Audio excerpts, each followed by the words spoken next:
এরপর এখানে হাজির হলো আদম আলাইসাল্লাম থেকে শুরু করে শেষ মানবজাতি পর্যন্ত সবাই, কোটি কোটি, অসংখ্য ভিড়, প্রত্যেক মানুষ আতঙ্কে। সূর্যকে মাথার ওপর একেবারে কাছাকাছি আনা হলো, মাত্র 1 মাইল দূরে। সে কি অসহ্য তাপ! তার তাপে শরীর ঘামতে শুরু করলো। কেউ গোড়ালি পর্যন্ত ঘামে ডুবে আছে, এরা সামান্য পাপী।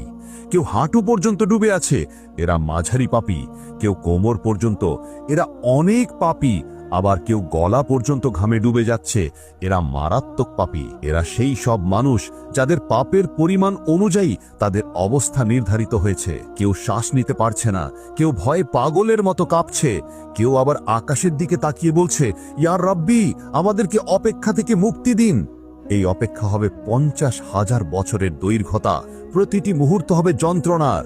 মানুষ তখন বলতে শুরু করবে, ইয়া আল্লাহ, জাহান্নামে পাঠান আমাদের, কিন্তু দয়া করে এই অপেক্ষার শাস্তি শেষ করুন। এই অপেক্ষা যেন জাহান্নামের শাস্তির চেয়েও ভয়ানক। তাদের ঠোঁট শুকিয়ে যাবে, হাড় ফেটে যাবে উত্তাপে। কিন্তু আল্লাহ, যিনি ন্যায় বিচারক, তিনি তাদেরকে অপেক্ষায় রাখলেন, কারণ দুনিয়ায় তারা মহান আল্লাহর আদেশকে অপেক্ষায় রেখেছিল। দেখ, ওই মুরব্বি চাচা নামাজ পড়তে যাচ্ছেন। দেখ পাগলামিটা দেখ। এখন আনন্দ করার সময়, ওইসব নামাজের পিছনে সময় দেওয়া যাবে না। এভাবেই তারা দুনিয়াতে মহান আল্লাহর আদেশকে অমান্য করেছিল।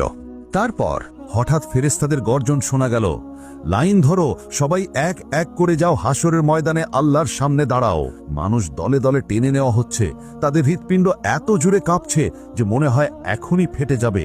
তারা একে অপরকে বলছে, ইয়া রাব্বি, এখন সাহায্য চাই, এখন মাফ চাই। কিন্তু আসমান থেকে ভেসে আসছে গম্ভীর ঘোষণা, আজ আর সুযোগ নেই, আজ আর সুযোগ নেই। ঠিক এমন সময় জাহান্নামের আগমন। হঠাৎ ভূমিকম্পের মতো শব্দ ছড়িয়ে পড়ল চারদিকে। মাটি ফেটে গেল। দূর থেকে ভেসে আসছে গর্জন, যেন হাজার হাজার পাহাড় একসাথে বিস্ফোরিত হচ্ছে। মানুষ ভয়ে চিৎকার করল, এটা কি? ফেরেশতারা চিৎকার করে বলল, এটাই জাহান্নাম। মানুষ তাকিয়ে দেখল জাহান্নামকে টেনে আনছে ফেরেশতারা। 70,000 শিকল দিয়ে বেঁধে রাখা হয়েছে তাকে। প্রত্যেক শিকল টানছে 70,000 ফেরেশতা, অর্থাৎ 49 কোটি ফেরেশতা হাতে শিকল নিয়ে তাকে টেনে আনছে। কিন্তু তবুও জাহান্নাম গর্জন করছে, ছটফট করছে, যেন ছুটে এসে মানুষকে গিলে ফেলতে চায়। মনে হচ্ছে যেন জাহান্নাম এক জীবন্ত দানব, রাগান্বিত, ক্ষুধার্ত আর বুনো।